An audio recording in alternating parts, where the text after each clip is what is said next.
Os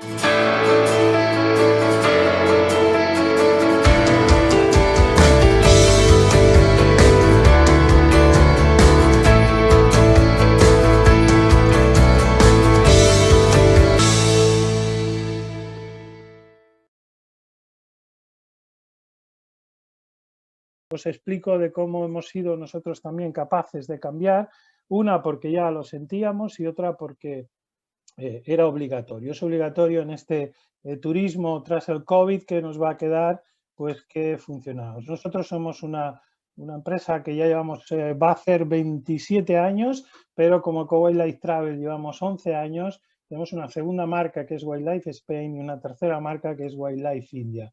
Somos una empresa que pertenece a diferentes sociedades, pero fijaros las que os he puesto aquí, ¿no? Cuando trabajamos en la India lo hacemos bajo el amparo y el paraguas de operadores del Tigre, operadores de viajes del Tigre, probablemente la marca más prestigiosa que solo se le otorgan a aquellos que son respetuosos no con el Tigre, sino con los territorios del Tigre.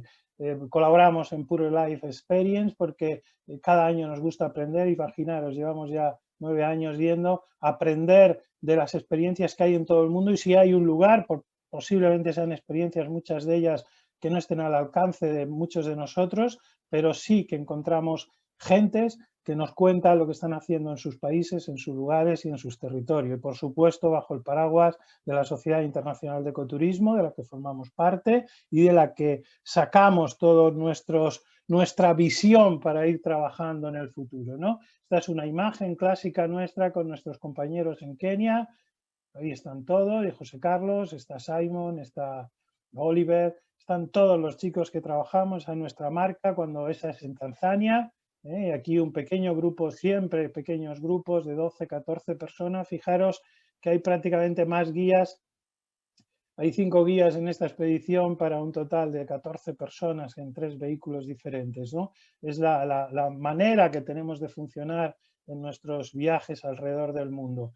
Bueno, nosotros, dentro de todo eso que nos ha hablado Davinia, de lo importante que es la comunicación con las comunidades con las que trabajamos, y ahora iréis conociendo algunas cosillas, siempre tenemos un hilo directo, tenemos nuestras propias revistas trimestrales, no solo el catálogo de viaje, sino son auténticas revistas de viaje en las que hablan todas aquellas personas con las que convivimos, ¿no? Estas fueron las últimas antes de la pandemia, no se imprimen en papel, son todas en PDF y nos manejamos con ellas para que nos conozcan allá donde estamos operando, ¿no? Estas fueron las 2 últimas.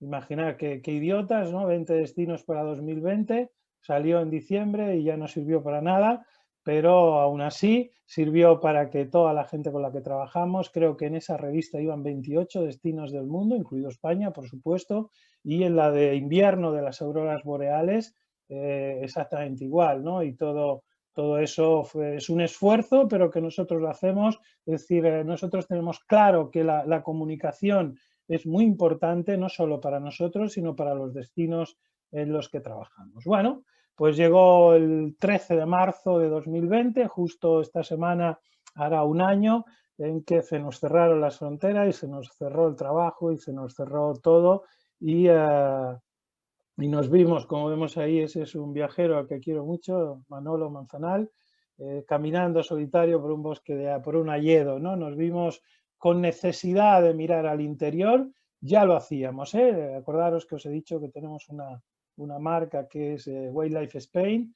pero desgraciadamente era una marca que era más apreciada fuera de España que aquí en España, ¿no? Recuerdo imaginar nuestros inicios, yo creo que está por ahí conectado Enric Brufau. Enric, si estás por ahí, que te he visto antes, levanta la mano. Uno de mis primeros proyectos en el mundo del ecoturismo fue una feria que realizábamos en Cornellá que se llamaba Agrotour, ¿no? Anteriormente ya habíamos trabajado en la Isla del Hierro, La Palma, de eso hablaré un poco más adelante, pero esa feria Agrotour ya nació con el objetivo de crear un producto, de aglutinar una serie de inputs. Pues mira, levantó la mano, está por ahí. Gracias. Después te doy, querido amigo, después te doy voz y voto Gran Feria de Turismo Agrotour, dice, ¿cómo no lo vas a saber tú si tú eras el director? Después te doy voz para que hablemos de eso. Bueno, pues ya empezamos allí. Ya estas jornadas que tenemos hoy ya las hacíamos allí en directo en aquella época, a los años 94, 95, hasta, bueno, yo creo que estuve 10 años, después siguió... después siguió Enric y con todo su equipo y bueno, ahí siguió. Nosotros empezábamos a mirar a España, pero de una manera diferente y eso hacía que, bueno, que la manera de operar fuera la misma, siempre pequeños grupos y siempre en esos entornos buscando esas experiencias diferentes, ¿no? Pero llega el año de la pandemia y decir, bueno, y se acabó todo, ¿no? Y entonces antes de continuar por esa senda que os voy a explicar cómo nos transformamos nosotros, voy a incidir en algo que no ha incidido mucho Xavier, ¿no? En el tema de qué es el ecoturismo, ¿no? Y sobre todo que tengamos claro, mirar, cuando empezamos Agrotour en ese año 1994, creo que fue la primera edición, hablábamos de una cosa bastante clara. El agroturismo tenía que ser un complemento para las rentas de la gente que vivía en los entornos de interior, en el campo, los que tenían masías, granjas, los agricultores, pero también los pequeños propietarios que tenían pequeños alojamientos, tenía que ser un complemento de las rentas, ¿no? Por ahí siempre íbamos bien, después empezamos a hablar de fiscalidad, ¿no? Claro, si eres un empresario y recibes unos ingresos por un tipo de turismo, tienes que cotizar como el resto, la gente de interior no lo entendió bien y hubo mucha problemática con todos esos temas, ¿no? Surgieron muchos temas, pero realmente lo importante es que el ecoturismo tenía que ser un producto que hiciera un desarrollo diferente, ¿no?, del que estaba haciendo el turismo de masas. De eso ha hablado Xavier en su presentación. Y después que fomentara un crecimiento social, cultural y económico para las poblaciones locales, No hablábamos en ningún momento de que hubiera empresas como Booking o Airbnb que se beneficiara de todo eso.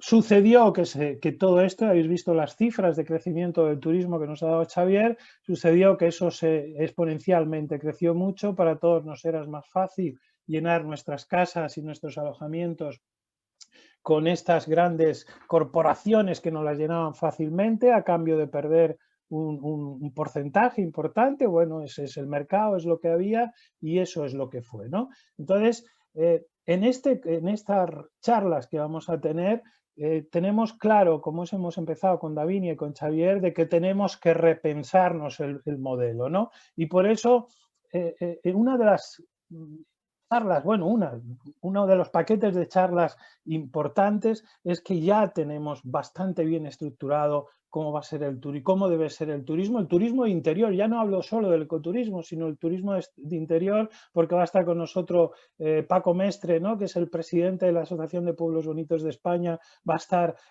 Pilar Amor, María Pilar Amor, que es la concejala de turismo, pero que representa a las ciudades patrimonio de Mérida, perdón, de Ciudades Patrimonio de la Humanidad. Va a estar Juan Carlos, que nos va a hablar de las cartas de sostenibilidad, pero sobre todo el último va a estar Jorge Marquínez, que es el director general de Biodiversidad, Bosques y Desertificación. Es decir, todos ellos ya saben qué es lo que viene ahora y cómo están legislando. Bueno, pues eso es lo que queríamos, ¿no? Ya que en aquel momento, en el año 94, hablábamos de otras cosas y pudimos tener a los entonces directores generales, pues ahora es importante que nos pongan las cartas sobre la mesa de que los que estamos emprendiendo en ecoturismo, los que estamos trabajando en ecoturismo, debemos conocer muy bien las herramientas. Y aquí es donde voy. La formación es importante para el ecoturismo. No podemos pensar que la teta de la madre España, la teta de la madre Cataluña, la teta de la madre Madrid,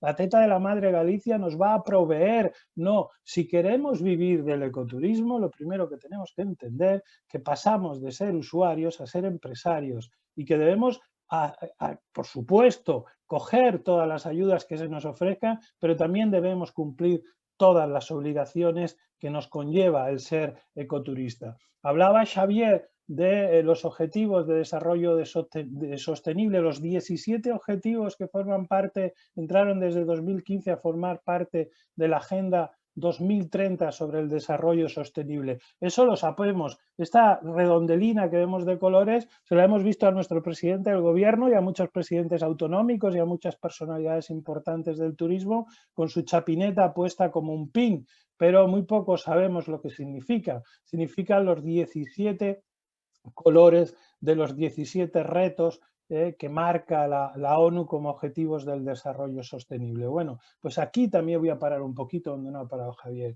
Debemos tener claro que si queremos emprender en ecoturismo, si queremos tener una empresa realmente adaptada a ese objetivo 2030 de las Naciones Unidas, debemos cumplir todos estos objetivos que se nos plantean. Es decir, no podemos ir por la vida de libre, no podemos, ha hablado Xavier de la huella de carbono, pero también hoy un día importante, el Día Internacional de la Mujer, ¿no? En temas de igualdad de género, el tema de las energías asequibles y no contaminantes. Debemos revisar lo que estamos haciendo, la acción por el clima, la vida de ecosistemas terrestres, es decir, y esas fotos que ha colgado Xavier y otras que podíamos colocar miles, son horribles. Entonces, todas esas cosas las tenemos que cumplir antes de ponernos a definir qué es lo que queremos hacer, ¿no?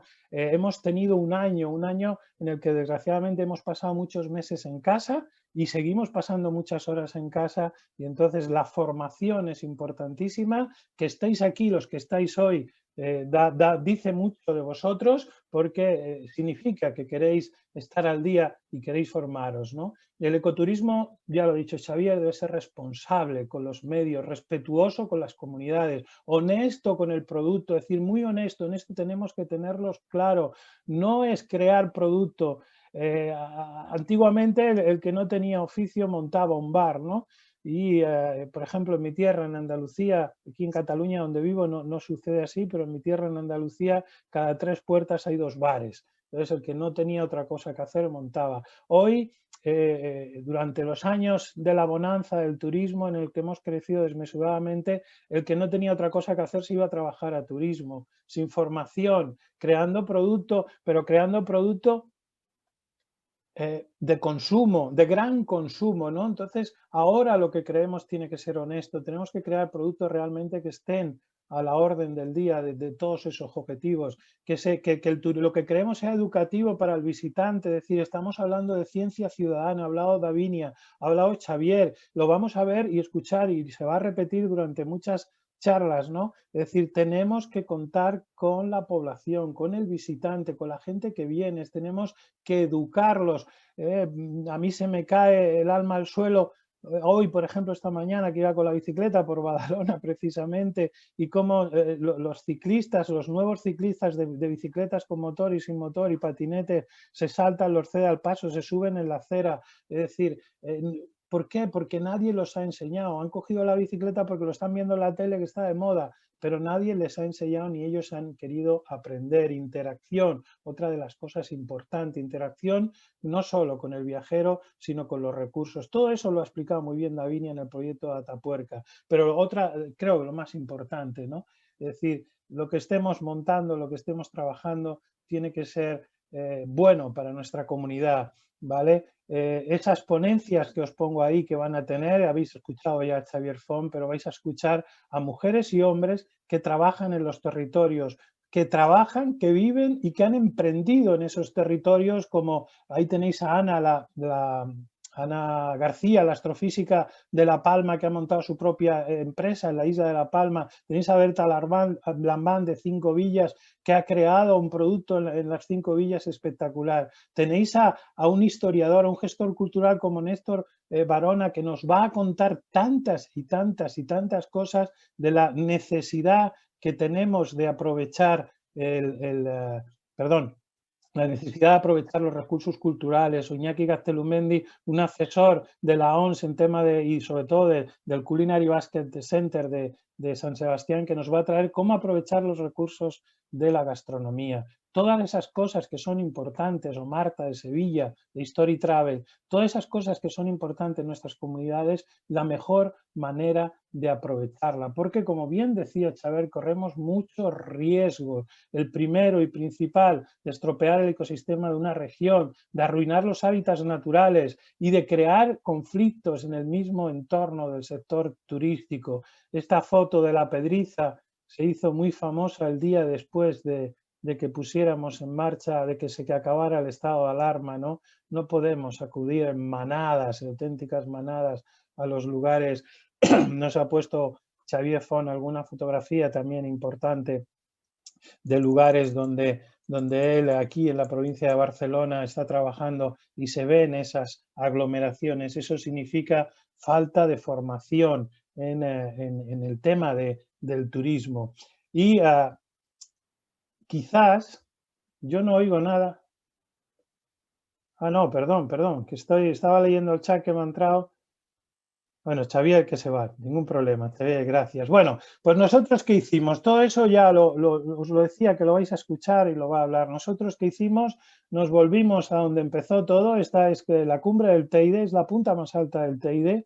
No sé quién es ese que está ahí, es alguno de nuestro grupo. Veis la sombra proyectada sobre la isla de La Gomera abajo y volvimos al origen y nos repensamos qué es lo que íbamos a hacer a partir de aquel momento, ¿no? Imágenes míticas como esta del Parque Nacional en Huesca, del Monte Perdido en Huesca, ¿no? Recuperar todas estas imágenes que se estaban perdiendo, ¿no? Volver al origen donde se inició todo en el Parque Nacional de Doñana, por eso también vais a tener a la hija de Félix, Odile, que nos va a explicar sus proyectos y sus anhelos, ¿no? Para esta nueva época, volver a visitar el País Vasco con otra mirada post Juego de Tronos, esas playas de la cornisa cantábrica post Juego de Tronos, donde se acumulaban miles y miles de personas, ese cierre que tuvo la playa de las Catedrales, obligatorio durante muchos días de los veranos,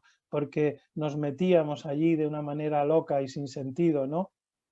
El viajero que llegaba loca y sin sentido, la empresa local porque no supo parar a tiempo, no supo medir el impacto y la repercusión que estaban teniendo sus acciones también sobre el turismo, ser vigilantes en los productos que teníamos y seguimos teniendo, ¿no? Productos ecosostenibles para las familias, tanto en Canarias como todo eso lo repensamos. Y bueno, lo primero que tuvimos claro es que una nueva forma de viajar venía y teníamos que viajar seguros. Pero claro, esto ya lo hacíamos nosotros, ¿no?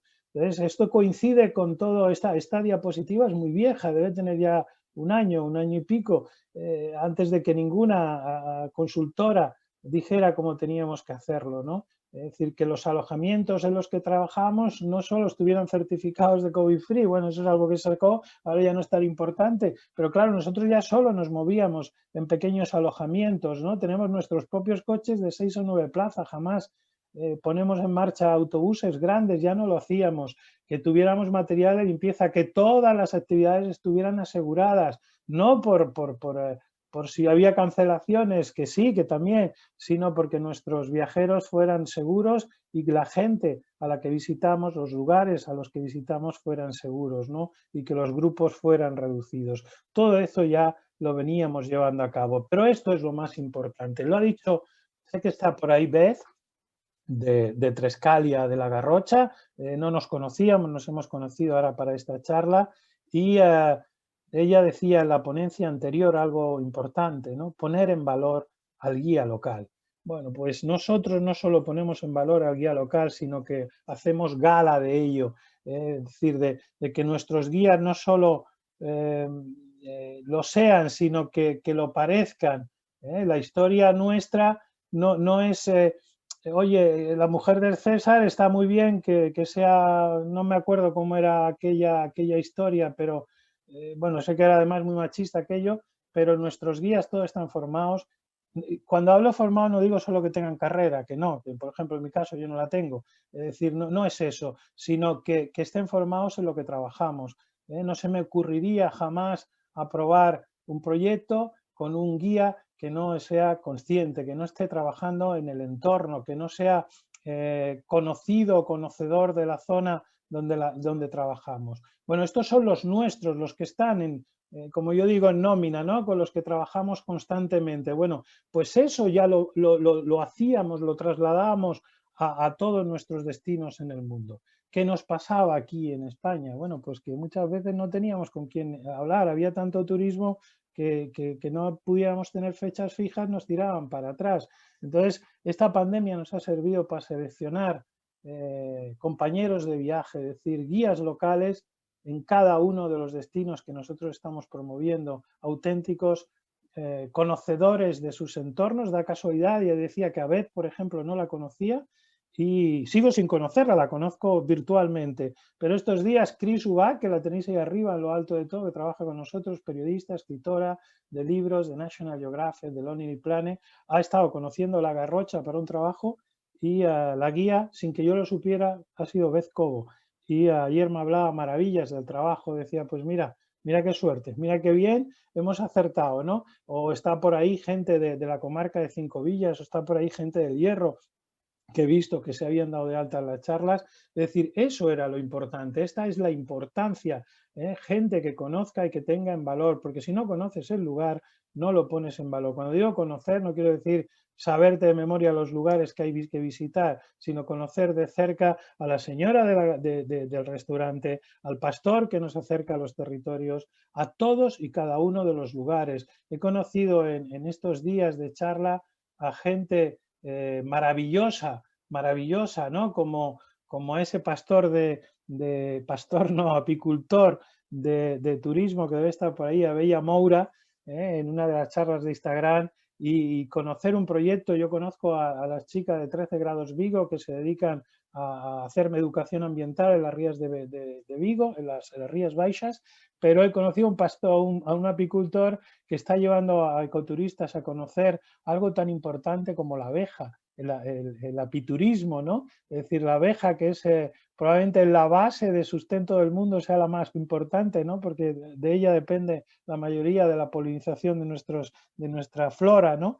Bueno, pues todas esas cosas son importantes, yo creo, y por eso me paro más en esta diapositiva, porque esto es lo importante, poner en valor a los guías locales. No consiste en salir solo al campo. Y después, crear las herramientas necesarias para que para que los viajeros estén constantemente informados.Nosotros creamos todos estos clubs de viaje en internacional. Bueno, pues nos han servido estos clubs de viaje para mantener pues casi a 5.000 personas que tenemos en ellos constantemente informados. Como hoy en día, por la ley de propiedad intelectual, de protección de datos, perdón, tú te puedes dar de baja de cualquier correo que te llegue, que venga de alguna base. Bueno, pues realmente, y estoy muy orgulloso, muy poca gente se da de baja de nuestros clubs. Abedul, te desconecto porque te estás conectando el sonido todo el rato. Digo que es importante conocer a tus viajeros, ¿no? Y por eso creamos los clubs de viaje nacionales y afortunadamente para nosotros son muy fieles y trabajamos con ellos en temas de educación ambiental sin necesidad de viajar, y lo vamos a seguir haciendo. Otro tema importante, ¿no? Esta es una de las imágenes más bonitas. Esta fotografía pertenece a uno de nuestros fotógrafos, a José Alberto Puerta. Esta es la Alhambra, un atardecer de esos que dijo Clinton que eran los más bonitos del mundo. Bueno, pues esta fotografía, es decir, que nosotros cuando hablamos de ecoturismo no solo hablamos del turismo en el campo, nos olvidamos que el turismo interior son más cosas. Y la cultura está en la base, en una de esas 17 objetivos de la ONU, es importantísimo. Entonces nosotros ya teníamos esas rutas. Aquí tenéis dentro de nuestro catálogo de Wildlife Spain, aquí tenéis esa ruta de la Alhambra. Pero esto, si lo vendemos así, lo puede vender Booking. Entonces yo no tengo ningún interés, ¿no? No tengo en batir récords. Otro palo a los políticos. Es decir, estos titulares eran normalmente titulares que fijaros 30 de enero de 2020, un mes antes de que nos confinaran. La Alhambra bate el récord de visitas. no sé, esto es un diario, lo he cogido el recortaje. Y esto no es lo importante. Esto no es lo importante es cuántas de esas visitas de la Alhambra han sido satisfactorias. ¿Cuántas de esas visitas han conocido a Washington Irving? A mí me apena mucho cada vez que doy la charla sobre Washington Irving. Por cierto, la va a dar el próximo miércoles Marta Casado, una mujer historiadora de History Travel Sevilla, y saber que fue maestra de Mark Twain y saber que fue maestro del gran Hemingway, ¿no? Y la gente va a la Alhambra y sin saber que Washington Irving empezó en Sevilla su sueño con la Alhambra. Y ya que estamos en Sevilla, recorrer, fijaros qué imagen, ¿no?, solitaria del Archivo de Indias, Patrimonio de la Humanidad, está todo en la cultura, es decir, es conocer los territorios, o que la ciudad de Carmona fue romana, o que la ciudad de Osuna fue la que tuvo la primera universidad en el sur, en Andalucía, muchísimo antes que algunas otras universidades, o que muy cerquita de allá, antes de llegar a Granada, tenemos la ciudad de Antequera, ¿no? Ahí tenéis la Peña de los Enamorados. ¿Y por qué la ciudad de Antequera? Porque hay otro patrimonio de la humanidad de los dólmenes de Antequera que no va a llegar nunca al récord de 2-4 millones de visitantes, pero que si te concentras solo en la Alhambra te vas a perder la hermosura de esta ruta romántica de Washington Irving que nos lleva a la Alhambra. Para poder ver los espacios donde vivió Washington Irving con esta solitud, esta foto es del mes de junio, es muy difícil.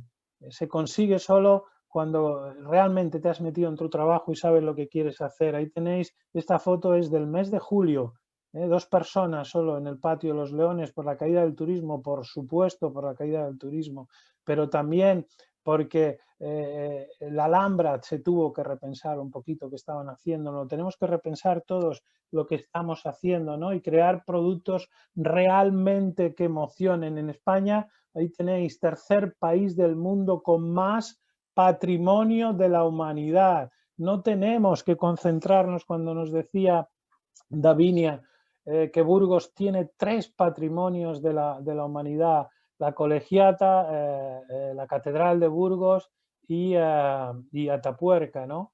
Sevilla, patrimonio de la humanidad, que ha estado a punto de perderlo por los caprichos de los políticos de crear ciudades monstruos. 15 ciudades patrimonio de la humanidad, 27 bienes culturales, 4 bienes naturales y 2 bienes mixtos, 19 patrimonios inmateriales de la humanidad, 11 documentos de la memoria del mundo. Es decir, tenemos un país, como decían estos, para comérselo, no, para recorrerlo de punta a cabo, pero necesitamos tener empresas y empresas que trabajen en este terreno y que trabajen de una forma real. Yo no le tengo miedo a Internet, ni a Airbnb, ni a la competencia, jamás. Mi primer jefe decía, la competencia te ayuda a ser mejor, efectivamente. Si yo creo el producto que quiero, si yo creo un producto capaz de conseguir emocionar a mis viajeros, no me da igual lo que hagan los demás.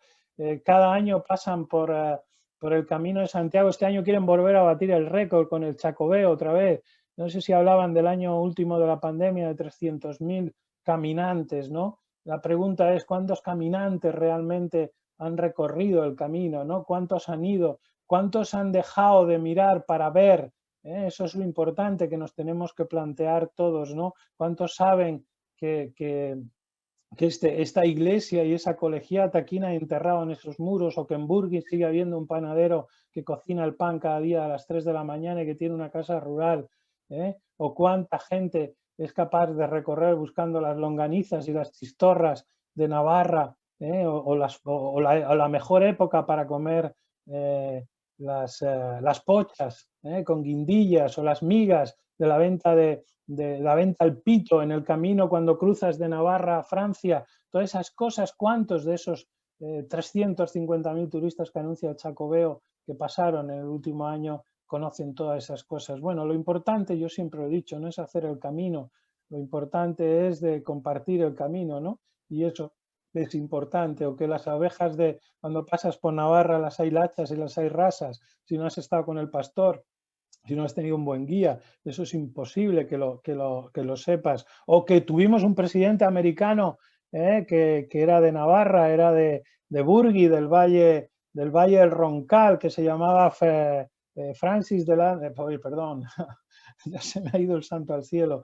lo digo luego, que ahora tengo Delano Roosevelt en la boca y no va a salir el otro. Digo, era de aquí, todas esas cosas se saben. Hablaba Xavier de ecoturismo, de enoturismo, por supuesto, el enoturismo es uno de los baluartes de nuestra especialización, pero no nos quedemos solo en las grandes bodegas o en el vino, quedémonos en todo lo que conlleva, ¿no? En toda la historia, en toda la gastronomía. En este momento es importantísimo. El primero fue Bodega Sisios de Domecq, que creó una bodega digna de un premio de arquitectura. A raíz de aquello, otros muchos se han sumado sin necesidad de poner la foto de Marqués de Riscal. Son muchos los que se han sumado y muchos los que comparten. ¿Veis? Al lado de un premio de arquitectura de Bodegas Tondonia, con ese vino famoso López de Haro, podemos pasar un día entero en la viña tranquilamente. Bueno, si nosotros somos capaces de paquetizar esas experiencias, seríamos capaces de intentar convencer a muchos de que vinieran con nuestro producto, ¿no? Y eso es lo que inculcamos en nuestros creadores de producto durante todo el mes de abril y mayo, y pusimos en marcha algo que ya hacíamos constantemente y que continuamos haciendo. Tenéis Darién, esta es Bodegas Ugarte, una de las más bonitas también, con la Sonsierra detrás, ahí la tenéis, la preciosidad, o las calles de Cenicero, prácticamente vacías ahora. Bueno, y con todo eso llegamos a este producto. Nosotros somos capaces de organizar un camino que nos haya metido en la gastronomía, y nos haya llevado por el camino de Santiago, y con final en las 5 villas, por supuesto, y con final y parada en Atapuerca, que nos ha explicado la doctora Davinia Moreno, la importancia que tiene para el ecoturismo Atapuerca, no solo en el tema de la ciencia, sino el tema del desarrollo de la cultura local y la economía local en Castilla y León. Nuestro gran producto fuera de estas fronteras era un producto de naturaleza y de biodiversidad fuera de nuestras fronteras. Ya lo teníamos en España, porque realmente nosotros operamos en todos los parques nacionales, pero como os digo, era un producto que básicamente lo vendíamos a un público internacional más que a un público nacional, y nos preciábamos de trabajar con las mejores empresas de España, y cuando lo digo con todo el corazón del mundo: Jobu, Doñana Nature, Jobu en Zamora, Doñana Nature, Key Vitorino en Asturias,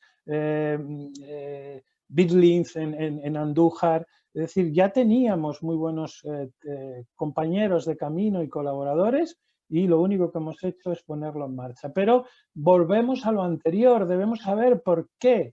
¿Por qué? Pues mirad, España tiene la red Natura más importante. Esto os hablará Alfonso Polvorinos mañana seguramente.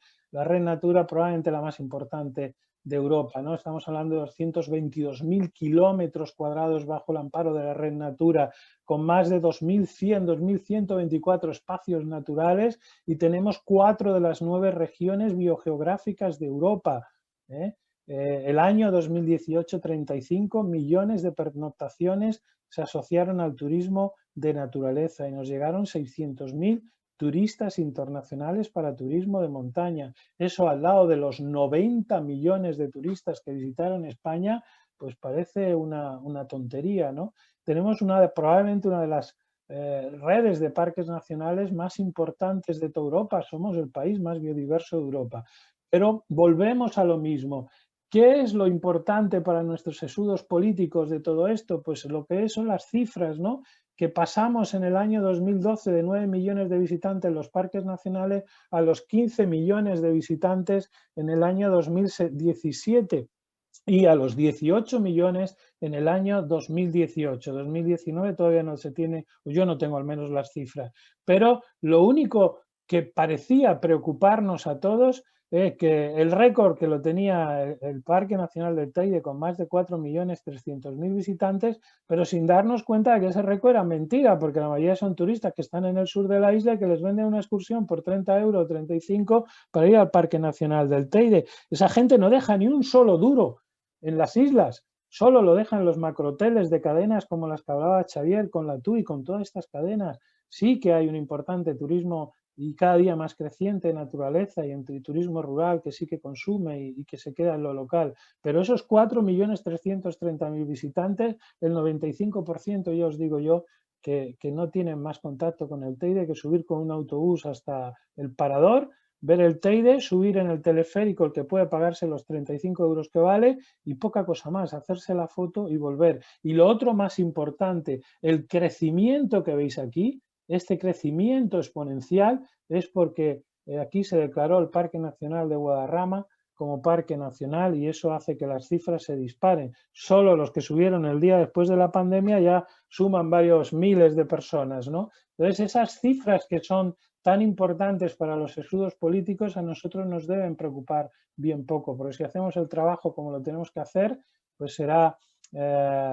las cifras serán menores, pero serán más atractivas. Bueno, pues para eso trabajamos en Wildlife Spain, ¿no? Somos una empresa asociada a Wildlife Travel, somos pequeñitos, somos 6 personas, pero tenemos un producto muy bonito montado alrededor de los parques nacionales de España. Ahí tenéis con proyectos propios en todos estos parques, pero la mayoría de ellos acompañados de esos guías locales y esas empresas locales. Y seguimos en el tema de formación, es decir, no podemos dejar de tener en cuenta todo lo que hacemos. Resulta que tenemos un patrimonio de la humanidad que son los hayedos primarios de los Cárpatos. Se llaman de los Cárpatos porque el primer hayedo patrimonio de la humanidad fue el de las montañas de los Cárpatos entre Rumanía y Polonia, y a los demás hayedos europeos pidieron ese reconocimiento y por eso se le añadió a otras regiones de Europa. Bueno, pues en España, fijaros, si tenemos el 2,12% de nuestra superficie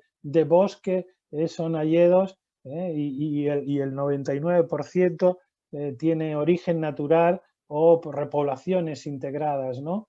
Por ahí anda Beth, que ella está por los hayedos de Gerona y lo conoce bastante bien. Bueno, pues era poner en valor lo que ya teníamos. Entonces, cuando visitamos Madrid, cuando vamos a ver el lobo a la Sierra de Guadarrama, pues nos quedamos a dormir y también visitamos los hayedos de Tejeda Negra. Aquí tenéis el Parque Natural de la Sierra Norte. Aquí tenéis otro hayedo. Ahí tenéis Madrid, esa es la provincia de Madrid. Fijaros. Todos estos son hayedos de nuestro país. Cuando creamos el producto, lo creamos especializados en familias. Volvemos al tema formativo, ¿no? Los chavales disfrutan con estos proyectos. Nosotros llevamos muchísima gente a Noruega a ver ballenas y a ver orcas. Estos días, el viernes, hablamos en otra de estas ponencias del whale watching en Islandia. Bueno, pues todas esas cosas son importantes, pero resulta que en Tarifa, si esperáis el próximo jueves, os van a hablar las compañeras de Colocaliza, las dos biólogas, Rocío y Estefi, os van a hablar de whale watching en España. Tenemos, imaginaros, en Tenerife, un lugar sagrado en el mundo para las ballenas. Ahí tenéis también unos linces pequeños. Bueno, pues nosotros no podíamos poner en marcha este proyecto sin conocemos no solo perfectamente todo el Parque Nacional de Doñana y el Parque Natural del Estrecho, conocemos no solo la Ruta de Colón, sino este año se ha hecho el 500 aniversario de la primera circunvalación de nuestro globo, de Fernando de Magallanes y Elcano. Sabemos que eso salió de Sanlúcar de Barrameda. Por supuesto que sabemos también, ahí la tenéis, un proyecto precioso. Conocemos cómo pasar de Sanlúcar y tenemos proyectos en los dos lados del río Guadalquivir, en la zona de Cádiz y en la zona de Huelva, alrededor. Ahí tenéis Sevilla con la exposición del 500 aniversario, la que hay histórica en las bodegas de Barbadillo, la recreación del muelle de los descubrimientos en las marismas del Odiel y, por supuesto, el avistamiento responsable de cetáceos. Hasta ahora colaborábamos con el proyecto Turmares, un proyecto científico, y ahora con Ecolocaliza en su proyecto de ciencia ciudadana, de acercar los cetáceos a la población y el trabajo con los cetáceos que están haciendo. Si no habéis visto la ponencia, os lo digo, el jueves merece la pena que estéis, si no también tenéis colgada en YouTube, y sobre todo entender por qué todos estos animales marinos visitan las aguas del litoral español, no solo aquí, sino en nuestras queridas Islas Canarias, ¿no? es importantísimo. Cómo hemos trabajado con las empresas locales, tanto en la Sierra Morena Andaluza como en el Parque Nacional de Doñana, y cómo colaboramos con ellos en Ciencia Ciudadana para el desarrollo de los proyectos del Lince, cómo se ha trabajado para que en tan solo 10 años el Lince, que estaba a punto de desaparecer, haya llegado a estar en una situación crítica pero estable. Bueno, pues todo eso os lo va a explicar el presidente de la Asociación de Guía de Doñana, compañero, funcionario perdón, del Parque Nacional Doñana, más allá de las 4 estaciones que vais a tener también en estas jornadas. Yo os explico un poco lo que nosotros hemos hecho, pero él os va a explicar cómo es posible conocer de cerca los proyectos, cómo es posible alumbrar ideas, ¿no? Nosotros hemos trabajado siempre con las 4 estaciones de Doñana y cómo ahora, gracias al amigo Antonio Lancho, a la amiga María, se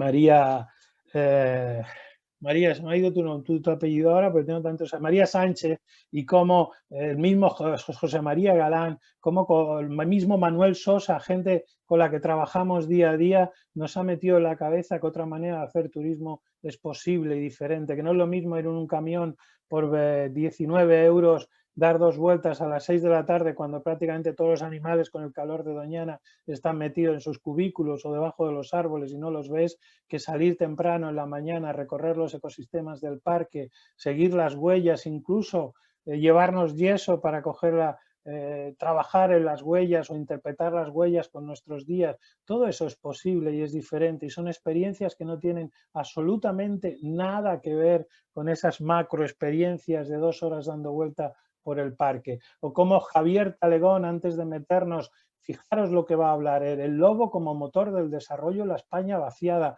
Os ha explicado Davinia cómo ha revitalizado el Museo y Atapuerca, el Museo de la Evolución Humana y Atapuerca, el entorno de Burgos. Javier os va a explicar cómo ha revitalizado el lobo una pequeña comarca de Zamora, en esa España vaciada o olvidada. Bueno, pues Obed, que estaba por ahí ahora que la he visto, nos va a explicar cómo desde un enclave pequeñito en su Girona natal son capaces de posicionarse en un mercado internacional y son capaces de atraer con experiencias de ecoturismo a público diferente a su entorno. Todas esas experiencias que nosotros plasmábamos y seguimos plasmando en nuestros folletos, por poner más, Alfonso Polvorino, Rocío Espada, Estefanía Martín, José Carlos, naturalista y divulgador, una de las personas más seguidas en redes sociales cuando nos enseña y nos habla de la naturaleza. Y cómo no, las que van a venir hoy, Edgar Tarré y Alex Gese, sus proyectos de naturaleza y de vida. Estíbaliz, la buceadora que vive en Valencia limpiando playas y enseñándonos ecología, o Chus Blázquez, cómo ha sido capaz de montar una empresa que solo vive eléctricamente conectada para no hacer daño a los ecosistemas, o Víctor Mantín, el bioinspirador que tuvimos ya por Instagram y nos va a explicar cómo son capaces con iniciativas, con emprendimientos personales de tirar adelante proyectos únicos. Edgar Tarré, profesor de felicidad de la Universidad de Girona, no somos más felices por tener más likes, no somos más felices por tener más likes, somos más felices, como decía el profesor Font, cuando somos capaces de crear lugares y entornos donde vivir y vivir bien para que los demás puedan venir a admirarlos. Esa es la diferencia. No me quiero extender mucho, no quiero quitarle tiempo a los demás, solo... por finalizar, ¿no? ¿Cómo hemos sido capaces de huir del turismo de sol y playa? En nuestros proyectos jamás veréis un turismo de sol y playa, sí veréis playas y sí veréis sol constantemente y alegría. ¿Cómo hemos creado productos en Canarias con este cielos de Colón? Ya solo la imagen del producto ya os invita. Fijaros, hoy es importante esta imagen, ¿no? Donde el turismo tenemos, cuando decía formación, hoy las familias son diferentes. Hoy no todas las familias son papá, mamá y los nenes, no. Hoy hay papá con nenes, mamá con nenes, mamá y mamá con nenes, papá y papá con nenes. Entonces, todo eso tenemos que tenerlo muy en cuenta y sobre todo ser capaces de unir el mar con las estrellas, con los cielos, con las montañas, con la cultura local, con la biodiversidad local. Todos esos proyectos son los proyectos amables. Ahí los habéis visto dibujados y aquí los veis fotografiados, ¿no? Ahí tenéis todo el mundo ahora que tan denostado está Cristóbal Colón, si realmente nos explican la historia del hombre, del científico, del pionero, del que fue capaz de descubrir un nuevo mundo. No hablo de América, no hablo de América. Él fue el que dio el pistoletazo de salida a la era de los descubrimientos. Pensar que en 1492 los curas nos decían que cuando se acababa la línea del mar, debajo había monstruos voraces que devoraban nuestros cuerpos. Bueno, pues imaginar qué valiente ha de ser un hombre para partir. ¿La historia lo puso en su lugar o no? Lo que después hizo o no, lo analizaremos en otra ponencia, por cierto, que está colgada en la web, que se llama Los cielos de Colón, en nuestra web, y la podéis ver. Pero aquí lo que nos importa es como hombres como este es Alexander von Humboldt, que paró en Tenerife, que hizo en su primer tomo de los 43 de su libro Cosmos, que fue pionero de la antropología, de la geología, del medio ambiente, como su primer tomo le dedicó a la isla de Tenerife, curioso, y a los canarios. Les dio palos para borrar. Hoy en día lo hubieran corrido a gorrazos, porque escribió de eso que tan poco nos gusta, de la opresión sobre los pueblos locales, pero también dejó escrito muchísimas cosas sobre la importancia de la Macaronesia en el mundo. Hoy tenemos ese pequeño homenaje de una estatua de bronce que no sé si estará abierto, está por ahí Mónica,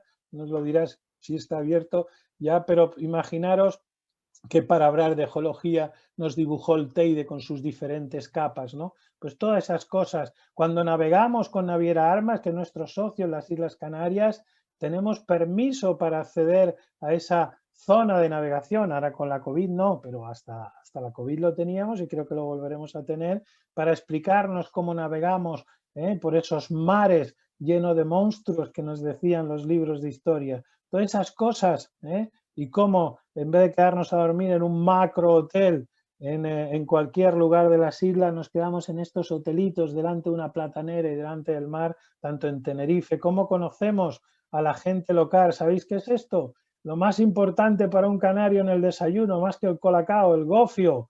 Este es el mejor gofio de Canarias que se hace en la isla de La Gomera, en Hermigua, gofio de millo, es importante, pero también las tradiciones. Yo siempre digo, y nos hablará Néctor Verona, no sé si el miércoles, de la importancia de conocer a los guanches, a los benaoritas, a los bimbaches, los pueblos que vivían en Canarias antes de la llegada del español, y conocerlos de primera mano, pero sobre todo disfrutar de estos entornos mágicos. Ahí tenéis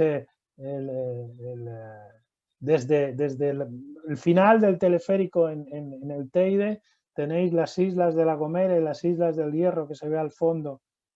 Y esto es lo importante cuando organizamos esos viajes familiares. No veis ni un solo móvil en la mesa, veis una cámara de foto encendida, 3 libretas de Coca-Cola y Table, una caña de cerveza para las mamás, que hay 2 mamás aquí, y una Fanta para los nenes, y lo que están haciendo es dibujar lo que les ha dicho su guía local, ¿no? Dibujando un tajinaste, dibujando un perenquén canario, un lagarto tizón, o cuando salimos a ver las estrellas, dibujando lo que han visto por ese telescopio. Ahí tenéis Saturno, ahí tenéis Júpiter, o los avistamientos de cetáceos responsables. Hoy es muy importante la Isla del Hierro porque es famosa por la serie y porque en este momento es uno de los destinos junto a Tenerife. Bueno, yo creo que en general todas las Islas Canarias para rodar esas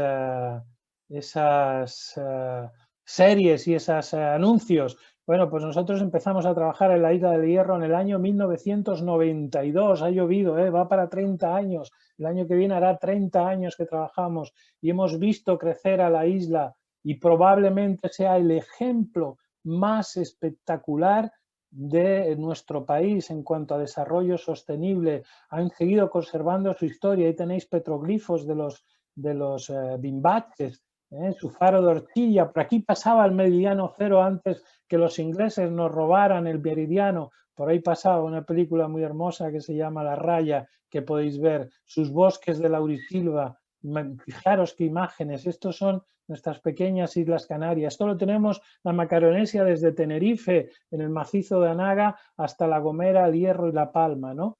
Estos bosques únicos, estos lugares míticos. Bueno, pues ahí hay emprendimientos como el de Ana García, astrofísica y doctora en ciencias, fundadora de La Palma Star, que nos va a explicar cómo una niña se pone a estudiar ciencias, se hace astrofísica y se vuelve a su tierra a montar un emprendimiento, a especializarse en algo que ya da La Palma, es destino Starlight, es destino de estrellas, y han creado incluso su paseo de estrellas. Bueno, de todo eso va a venir a hablarnos Néstor Verona. Aquí está mal escrito, es Néstor Verona y con acento, no sé por qué lo he puesto mal, pero va a venir a hablarnos de que tenemos que conocer lo que tenemos si realmente queremos llevar adelante esos emprendimientos.